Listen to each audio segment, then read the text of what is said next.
during the famine, my dad's grandfather kept countless people alive.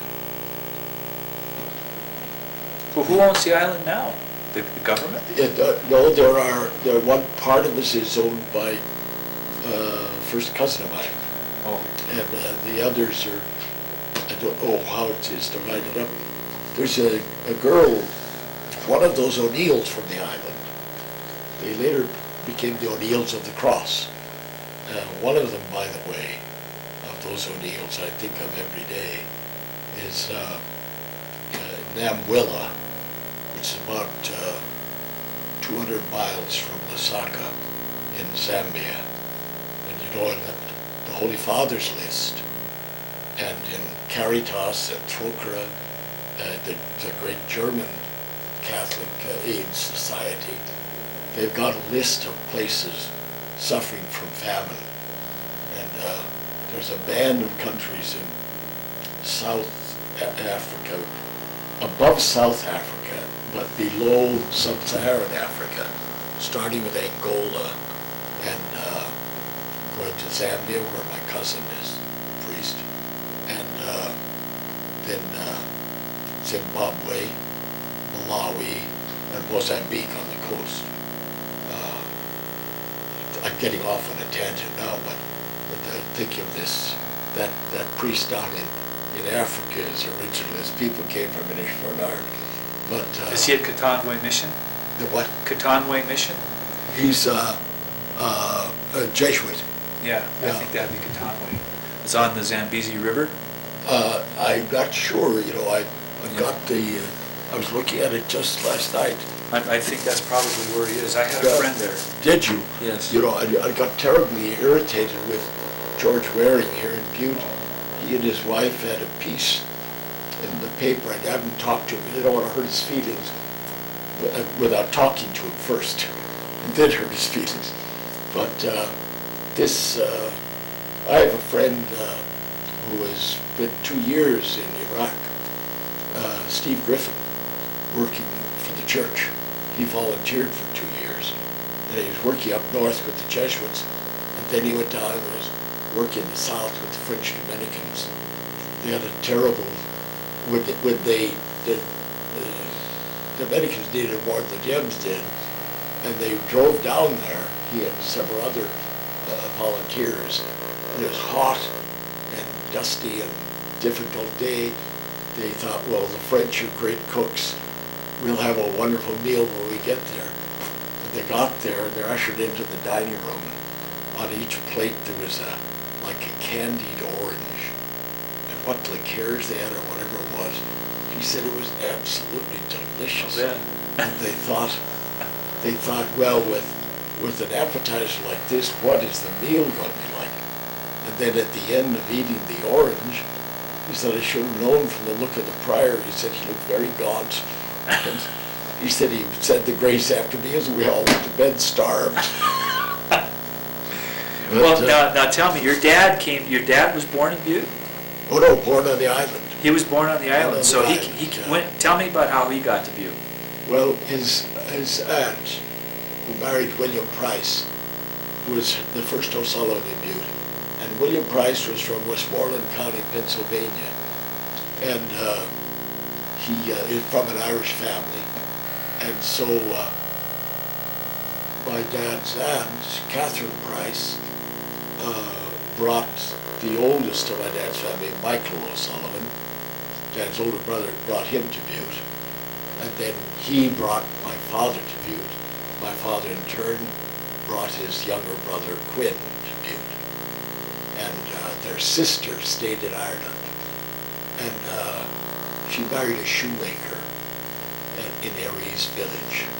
And I said to my cousin Spector, I said, gee, she would be a lot more poor than a shoemaker would be, wouldn't she? And the children of the shoemaker said, oh no, father, she said.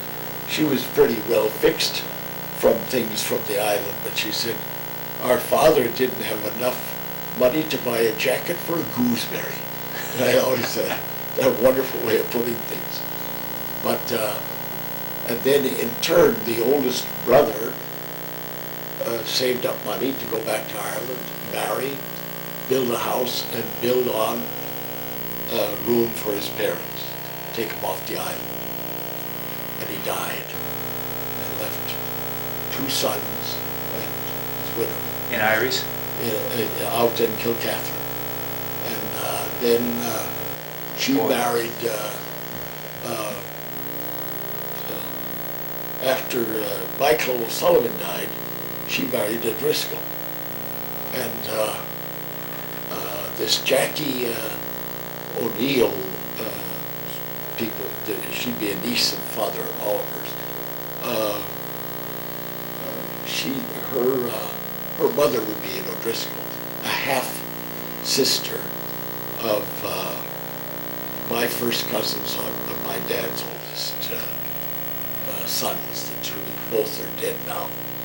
But she's a very interesting person, by the way. She's written 3 things they put on BBC, 3 short stories, and 1 full-length movie called The Nephew. What was her name? Jacqueline O'Neill. Okay. She lives right above Eyries. She said to me, which says a lot about what her spiritual life must be. She said to me once, she said, "I'd love to build a hermitage on your father's island." And I thought, wasn't that interesting? Here's this girl's grown up in England.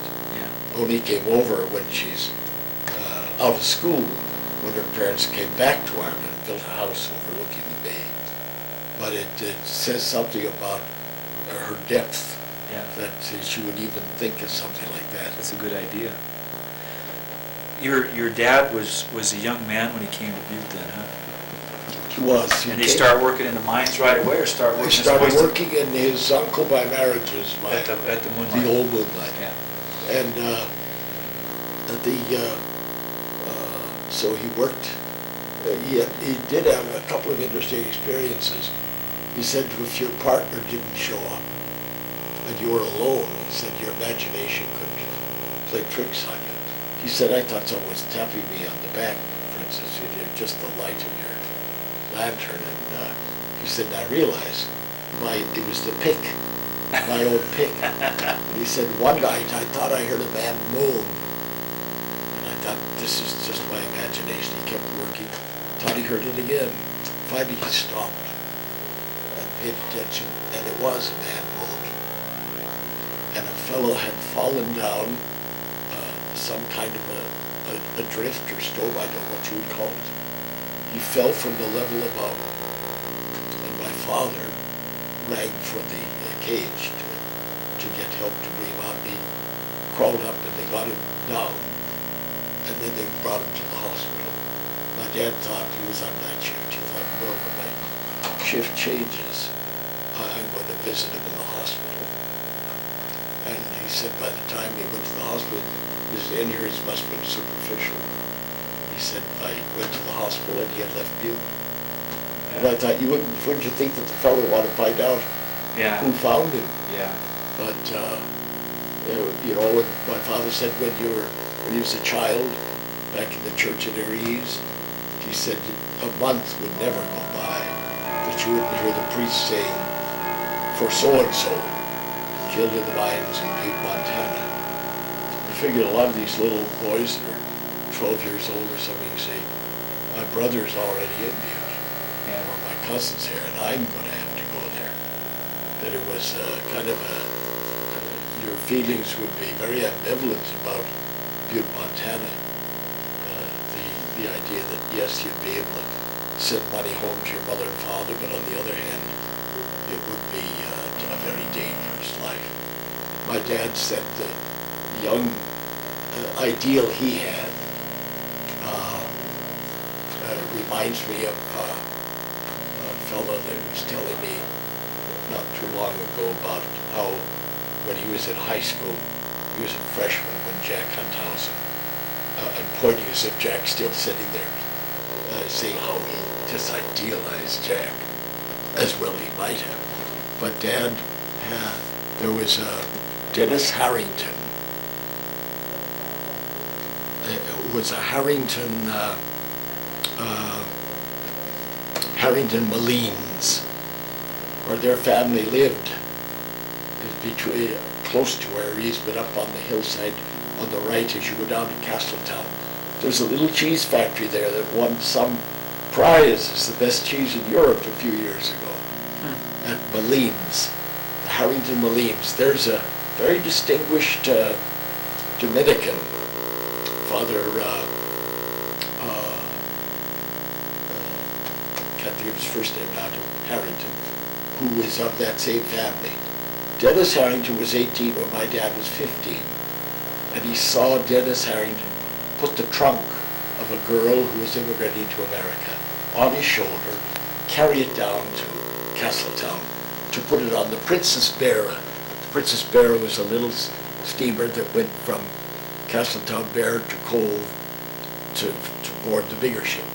And my dad said, when I am 18, I want to be like my friend. He idolized Dennis.